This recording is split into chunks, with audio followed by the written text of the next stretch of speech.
नमस्कार विद्यार्थी मित्रांनो, पुन्हा एकदा तुमचं हार्दिक स्वागत आहे नवीन अशा व्हिडिओमध्ये।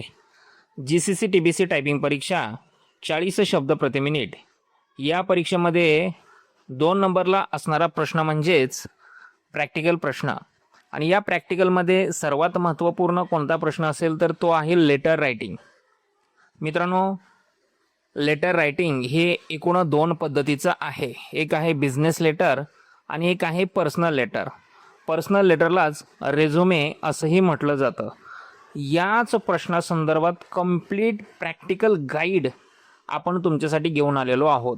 फक्त की या प्रश्नाच्या संदर्भानेच बोललेलो नाही, तर महाराष्ट्र राज्य परीक्षा परिषद यांच्याकडून ज्या काही प्रॅक्टिकल गाईड देण्यात आलेल्या आहेत त्या सर्वच्या सर्व आपण इन डिटेल्स पाहणार आहोत। त्यामुळेच मित्रांनो, हा व्हिडिओ शेवटपर्यंत पहा, कुठेही स्किप करू नका। चॅनलवरती पहिल्यांदाच आला असाल तर नक्की चॅनलला सबस्क्राईब करा। तुमच्या काहीही शंका असू द्या नक्कीच कमेंट बॉक्समध्ये सांगा आणि सुरू करूया आपण आजचा हा व्हिडिओ।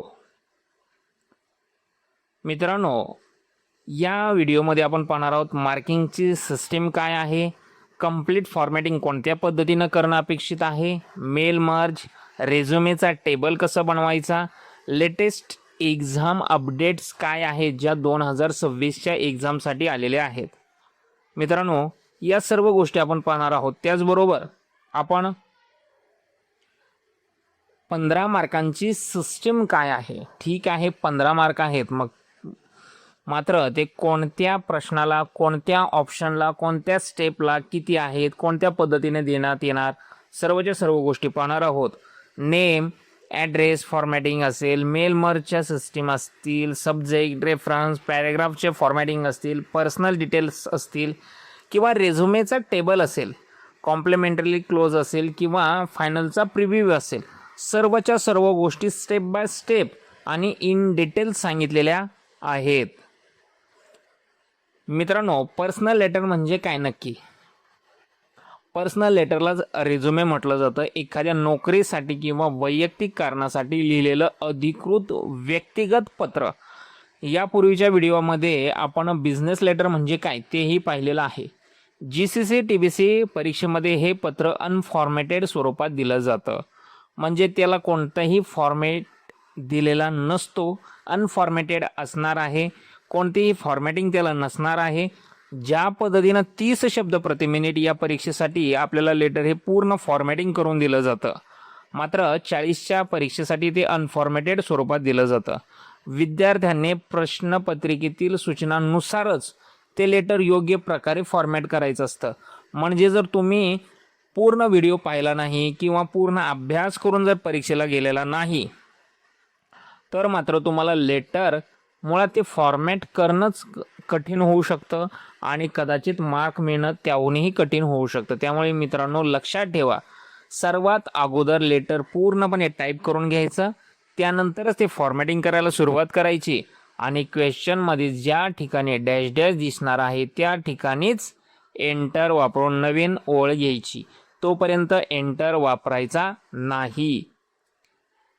मित्रांनो, आता पर्सनल लेटरची मार्किंग सिस्टीम काय आहे तर आपल्याला या लेटर रायटिंगसाठी तब्बल अर्धा तास म्हणजेच 30 मिनिटांचा कालावधी देण्यात आलेला आहे।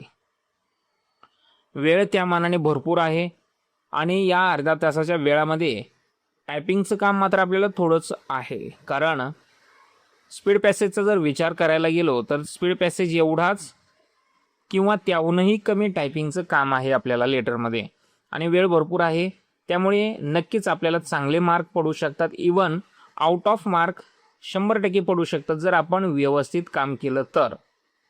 यामध्ये आपल्याला टायपिंगसाठी 7.5 मार्क आहेत आणि रिप्रेझेंटेशन किंवा ज्याला आपण फॉर्मॅटिंग म्हणतो त्याच्यासाठी 7.5 मार्क आहेत। टायपिंग आणि प्रेझेंटेशन या दोन्हीही विभागांना समान महत्त्व आहे। म्हणजे असं नाही की फक्त टायपिंग केलं तर तुम्हाला प्रेझेंटेशन करावं लागणार नाही किंवा प्रेझेंटेशन केलं तर टायपिंग। मित्रांनो, दोन्हीही गोष्टी कराव्या लागणार आहेत, दोघांनाही समान महत्त्व आहे। म्हणजे टायपिंग केलं तर प्रेझेंटेशन, प्रेझेंटेशन केलं तर टायपिंग। फक्त एक करून तुम्ही विचार करत असाल की मी पास होईल, तर त्या गोष्टीकडे तुम्ही पाहू नका, वेगळ्या अँगलने पाहावं लागेल। म्हणूनच सांगितलं, फक्त टाईप करून आपल्याला मार्क मिळणार नाही, त्याच्यासाठी फॉर्मॅटिंगसुद्धा गरजेचं आहे. म्हणजेच दोन्हीही गोष्टी तुम्हाला करणं अपेक्षित आहेत. टायपिंग मिस्टेकमध्ये किती मार्क जातील, तर तुम्ही जेवढ्या टायपिंग मिस्टेक करणार त्या प्रत्येक टायपिंग मिस्टेकसाठी अर्धा मार्क वजा होणार आहे. प्रत्येक चुकीसाठी अर्धा मार्क.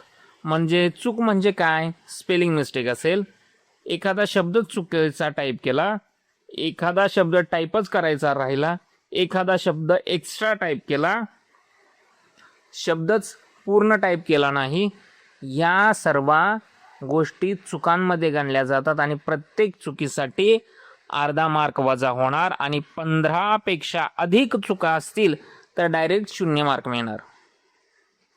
त्यामुळे ॲक्युरेसी आणि स्पीड दोन्हीही महत्त्वाचं आहे. आणि माझ्या माहितीप्रमाणे लेटरमध्ये तुम्ही ॲक्युरेसी चांगल्या प्रकारे घेऊ शकता, कारण वेळेचं बंधन नाही. कारण अर्धा तास आहे, भले तुमचे 15 मिनटं टाईप करायला गेले तर 5 मिनटामध्ये फॉर्मॅटिंग होतं, 20 मिनटांमध्ये पूर्ण होऊ शकतं.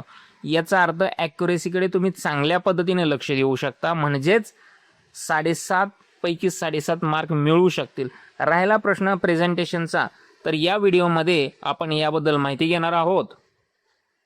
मात्र प्रॅक्टिकली आपण पुढील व्हिडिओमध्ये सर्व माहिती सांगणार आहोत. जर तुम्ही कंटिन्यू या प्लेलिस्टसोबत राहिलात तर नक्कीच त्याचे सुद्धा मार्क चांगले पडू शकतील. मग प्रेझेंटेशनमध्ये मार्कचं डिस्ट्रीब्युशन काय असणार आहे, तर नेम आणि ॲड्रेस यांना व्यवस्थित फॉर्मॅट करण्यासाठी आपल्याला 1 मार्क आहे. जे काही मेलिंगची लिस्ट आहे ना, मेल मर्जमधून काम करायचं आहे, त्याच्यासाठी आपल्याला 2 मार्क आहेत. सब्जेक्ट आणि रेफरन्ससाठी अर्धा, सॅल्युटेशनसाठी अर्धा, पूर्ण पॅरेग्राफ यामध्ये 2 पॅरेग्राफ असणार आहेत. जसं की आपल्याला बिझनेस लेटरमध्ये पूर्ण एकच वेगवेगळे पॅरेग्राफ होते, इथे मात्र त्या पद्धतीनं नसणार आहे. टेबल असणार आहे, टेबलच्याही वरती पॅरेग्राफ असणार आहे, टेबलच्याही खालती. यासाठीच आपल्याला 1.5 मार्क ठेवण्यात आलेला आहे. त्या पॅरेग्राफला स्टाईल देण्यासाठी अर्धा मार्क आहे, पर्सनल डिटेल्स भरण्यासाठी 1 मार्क, रेझ्युमेचा टेबल बनवण्यासाठी 1 मार्क, जे काही कॉम्प्लिमेंटरी क्लोज आहे त्याच्यासाठी अर्धा मार्क आणि एनक्लोजरसाठी अर्धा मार्क. मित्रांनो, शक्य असेल तर याचा स्क्रीनशॉट काढून ठेवा, लिहून ठेवा, कारण याच पद्धतीने आपल्याला अर्धा मार्क 1 मार्क गोळा करत करत आउट ऑफ मार्क मिळवायचे आहेत. यातली एक जरी स्टेप चुकली तर आपला तो मार्क वजा होणार आहे. कारण टायपिंग सारखं नाही आहे की अर्धा मार्क जाईल. जर तुमचं फॉर्मॅटिंग चुकलं तर त्या स्टेपचा पूर्ण मार्क जाणार. उदाहरणार्थ मेल मर्ज जर चुकला तर त्याचे 2 मार्क प्रॉपर जाणार. नेम ॲड्रेस चुकला तर त्याचा 1 मार्क जाणार. असं नाही आहे की अर्धा जाणार. टायपिंगमध्ये अर्धा मार्क जाईल चुकला तर, इथं पूर्ण जाणार आहे. त्यामुळे प्रेझेंटेशन सुद्धा खूप महत्त्वाचं आहे. कोणताही लेटर सुरू करण्यापूर्वी प्रश्नातील सूचना वाचा. अनेक विद्यार्थी गडबड काय करतात माहिती आहे, लेटर सुरू करतात डायरेक्ट. ते पाहत नाहीत ते बिझनेस लेटर आहे, ते पर्सनल लेटर आहे, कोणत्या स्टाईलचं लेटर आहे, इंडेंट आहे की ब्लॉक आहे, काहीच पाहत नाहीत. लेटर समोर आलं, सुरू केलं. अरे पण ते वाचा, त्याच्या सूचना काय आहेत. पूर्ण लेटर नंतर टाईप करा. अगोदर सूचना वाचा, त्यानंतर लेटर टाईप करा. आवश्यक ठिकाणी एंटर आणि टॅब द्या आणि सर्वात शेवटी फॉर्मॅटिंग करा. क्लिअर. आणि तुमच्यासाठी खरंच खूप महत्त्वाची सूचना आहे, पर्सनल लेटरमध्ये कोणताही फॉन्ट बदलायचा नाही, फॉन्टची साईज बदलायची नाही. फक्त बिझनेस लेटरमध्ये जे काही कंपनीचं हेडिंग आहे तेवढंच बदलायचं आहे, त्याची साईज 24 ठेवायची आहे. हे फक्त बिझनेस लेटर पुरतं मर्यादित. पर्सनल लेटरमध्ये कोणतीही फॉन्ट साईज बदलायची नाही. विद्यार्थ्यांच्या डोक्यांमध्ये असं खूप गडबड गोंधळ असतो. Business letter, personal letter, business letter, personal letter, block style, indent style, सगळं भेळमिसळ झालेलं असतं आणि ते बिझनेस लेटरचं फॉर्मॅटिंग पर्सनल लेटरमध्ये घेऊन येतात.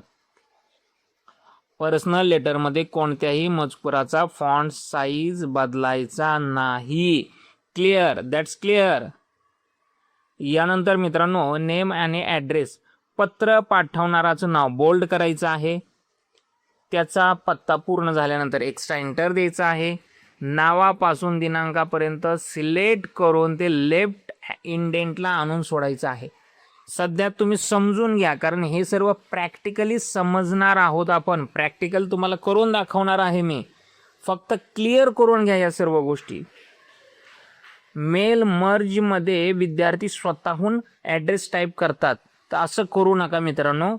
ते सर्वच्या सर्व आपल्याला मेल मर्जमधूनच करायचं आहे. मेलिंग टॅबमध्ये जाऊन सिलेक्टमध्ये जाऊन ॲड्रेस टाईप करायचे आहेत आणि दोन्हीही एंट्री करूनच क्लिक करायचं आहे. हे प्रॅक्टिकली सुद्धा सांगणार आहे, फक्त समजून घ्या काय करायचं आहे. रिसिप्शन लिस्ट तयार झाल्यानंतर त्याच्या खाली मर्ज फिल करूनच आपल्याला या पद्धतीने काम करायचं आहे. जसं की first name, address line 1, address line 2, ह्या सर्व गोष्टी क्लिअर करत असताना कुठे एक्स्ट्रा एंटर द्यायची ते सुद्धा लिहिलेलं आहे. सब्जेक्ट, रेफरन्स, सब्जेक्ट आणि रेफरन्स हे सर्वचे सर्व बोल्ड करायचे आहेत विथ कोलन. ओके. आणि जर तुमची स्टाईल ही कोणती आहे चेक करा. पॅरेग्राफची इंडेंट आहे की ब्लॉक आहे. इंडेंट असेल तर एक टॅब देऊन सुरू करायची आहे आणि ब्लॉक स्टाईल असेल तर मार्जिनला लागूनच. पण हे सर्व कशावरती डिपेंड करणार आहे? तुमच्या पॅरेग्राफ स्टाईलवरती. सॅल्युटेशन हे डिअर सर किंवा जे काही सॅल्युटेशन आहे ते नेहमी मार्जिनपासूनच करायचं आहे. आणि अनेक विद्यार्थी गडबड गोंधळ करतात की ज्यावेळेस पॅरेग्राफला आपण जस्टिफाय करत असतो, सॅल्युटेशनला जस्टिफाय करायचं नाही. सॅल्युटेशनला जस्टिफाय करायचं नाही आणि त्याच्यानंतर एक एक्स्ट्रा एंटर देणं गरजेचंच आहे. पॅरेग्राफची स्टाईल, वेगवेगळ्या प्रकारचे पॅरेग्राफच्या स्टाईल आहेत. 2 पॅरेग्राफच्या स्टाईल आहेत. कोणत्या? एक आहे इंडेंट आणि एक आहे ब्लॉक स्टाईल. त्यामुळे याच्यानंतर याच्यामध्ये गडबड गोंधळ करायचा नाही. क्वेश्चनमध्ये जी दिलेली स्टाईल आहे तीच अप्लाय करायची आणि प्रत्येक पॅरेग्राफ हा जस्टिफाय झालाच पाहिजे. पर्सनल डिटेलमध्ये बोल्ड करणं अपेक्षित आहे, त्याला सेंटर अलाइनमेंट करणं अपेक्षित आहे आणि अंडरलाईन करणं हेडिंगच्या आधी आणि नंतर. म्हणजे पर्सनल डिटेल जे हेडिंग आहे ना आपलं, त्याच्यावरती पण एक एक्स्ट्रा लाईन अपेक्षित आहे, म्हणजे एक्स्ट्रा एंटर. त्याच्यानंतरही एक्स्ट्रा एंटर. खूप सारा गडबड गोंधळ असेल मित्रांनो, पण घाबरू नका, कारण आपण प्रॅक्टिकली व्हिडिओ घेऊन येणार आहोत. फक्त तुम्ही कमेंट करा पटपट पटपट. जेवढ्या जास्त कमेंट येतील तेवढ्या पटकन आपण व्हिडिओ अपलोड करणार आहोत. पर्सनल डिटेलमध्ये नेम, ॲड्रेस असेल, क्वालिफिकेशन असेल, फोन असेल, ईमेल असेल, सर्व गोष्टी असतील. नेमपासून क्वालिफिकेशनपर्यंत सर्व गोष्टी कोलन सहित बोल्ड करायच्या आणि कोलन एका रेषेत सरळ आणायचे आहेत. क्वालिफिकेशन नंतर 2 एक्स्ट्रा एंटर देणं अपेक्षित आहेत. चला त्यानंतर पुढे टेबल कोणत्या पद्धतीने फॉर्मॅट करायचं आहे. टेबल आपल्याला क्वेश्चनमध्ये दिलेला असेल त्याच पद्धतीने घ्यायचं आहे. हेडिंग जे आहे ना सेंटरचं, आपलं हेडिंग ते सेंटर अलाइनमेंट करायचं आहे, त्याला बोल्ड करायचं आहे. टेबलच्या अगोदर एक एक्स्ट्रा एंटर अपेक्षित आहे आणि टेबल संपल्यानंतर एक एक्स्ट्रा एंटर अपेक्षित आहे. कॉम्प्लिमेंटरी क्लोज हा परीक्षेच्या प्रश्नामध्ये सांगितलेला असेल त्या पद्धतीने ठेवायचा आहे. जर लेफ्ट सांगितलेला असेल लेफ्ट साईडला तर कोणतेही अतिरिक्त फॉर्मॅटिंग करायचं नाही. आणि जर राईट साईडला सांगितलेला असेल तरच तो 3.5ला आणून सोडायचा, त्याला सेंटर अलाइनमेंट करायचा आणि 2 मोकळ्या किंवा एक्स्ट्रा एंटरमध्ये सोडायच्या. कॉम्प्लिमेंटरी क्लोज नंतर कुठेही काहीही गडबड करायची नाही. फक्त मेल मर्जला जायचं आणि प्रिव्ह्यू रिझल्ट पाहायचा. दोन्हीही पत्ते व्यवस्थित ॲड्रेस चेक करून घ्यायचे आणि शेवटी फिनिश अँड मर्ज करायचं.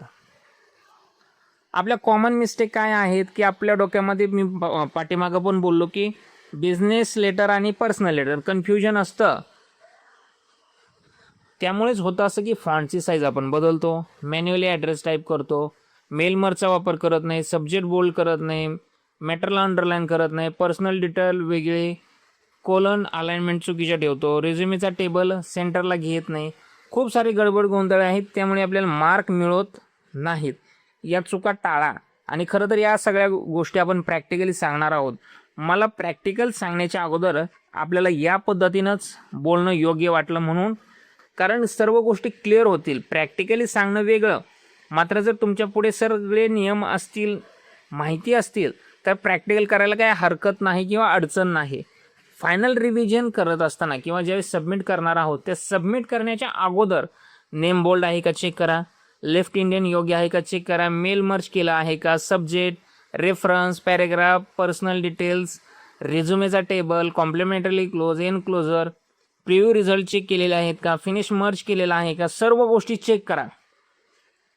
आणि फायनली चेक झाल्या असतील तरच आपण हा प्रश्न सबमिट करा. सध्या तरी मित्रांनो आपण इथेच थांबतोय, मात्र प्रॅक्टिकली व्हिडिओमध्ये आपण लवकरच भेटतोय. तुम्हाला परीक्षेसाठी खरंच खूप खूप शुभेच्छा. मित्रांनो, तुम्हाला MCQच्या संदर्भात जर काही ऑब्जेक्टिव्हच्या संदर्भात अडचणी असतील तर लगेच आपली बॅच जॉईन करा. खाली जॉईन बटन दिसते, त्याच्यावरती क्लिक करा, मेंबरशिप जॉईन करा. कारण या ठिकाणी तुम्हाला खूप सारे MCQच्या PDF मिळतील. तुम्ही जॉईन बटनवरती क्लिक केल्यानंतर तिथे गुगल फॉर्म मिळेल तुम्हाला. त्या गुगल फॉर्मला भरा. तुम्हाला सर्वच्या सर्व ॲक्सेस दिले जातील ईमेलच्या द्वारे आणि तुम्ही सर्वच्या सर्व PDFचा ॲक्सेस घेऊ शकता, अभ्यास करू शकता. यामध्ये तुम्हाला प्रत्येक विषयाच्या 1,500 MCQ मिळणार आहे. त्याच्याबरोबर खूप सारं मटेरियल आहे. कम्प्युटर फंडामेंटलच्या व्हिडिओ आहेत, स्पीड पॅसेज आहेत जे पाठीमागच्या परीक्षेचे असतील किंवा आपण स्वतःहून काही 300 स्पीड पॅसेज तयार केलेले आहेत. कॉमन शब्द आहेत. खूप सारं मटेरियल आहे विद्यार्थी मित्रांनो. आणि सर्व परीक्षेची तयारी, GCC TBC टायपिंग परीक्षेची संपूर्ण तयारी फक्त आणि फक्त 179 रुपयांमध्ये आहे. नक्कीच तुमच्या फायद्याची ही ऑफर आहे मित्रांनो. आत्ताच जॉईन करा. लवकरच भेटूया आपण नवीन अशा व्हिडिओमध्ये. सध्या तरी आपण इथेच थांबूयात. धन्यवाद.